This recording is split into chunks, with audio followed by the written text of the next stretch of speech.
उसको निर्जला एकादशी के नाम से जाना जाता है।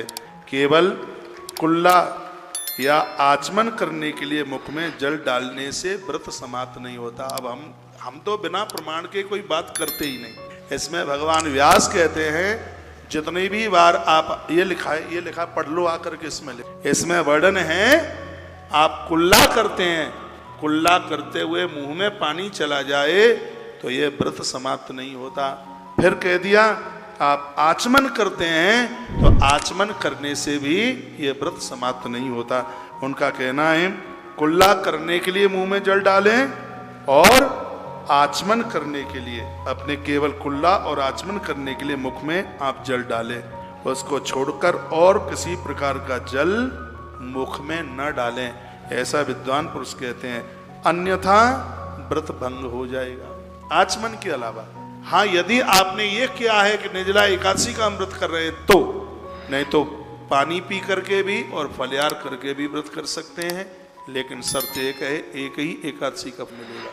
यदि आपने फलहार भी नहीं किया और आपने पानी भी नहीं पिया तो आपको 26 एकादशी करने का फल एक एकादशी के ही माध्यम से पूरा होगा। ताली बजाना मत आज बिल्कुल, क्योंकि आज तो आप भूखे हैं ना, इसलिए इसमें लिखा है कुल्ला और आचमन के लिए पानी मुंह में जाता है, भगवान व्यास कहते हैं तो व्रत बिल्कुल खंडित नहीं होता।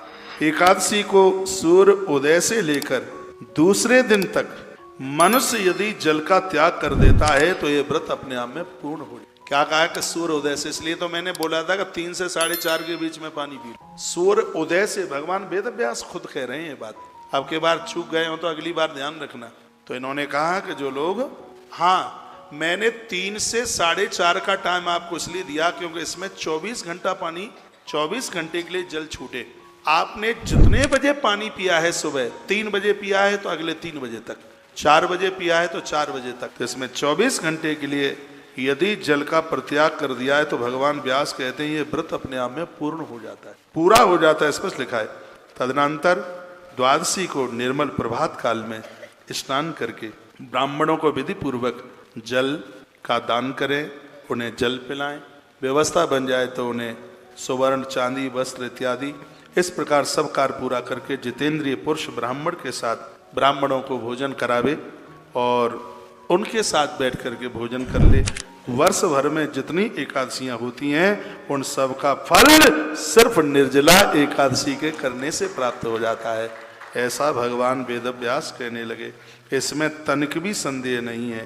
शंख चक्र गदा धारण कर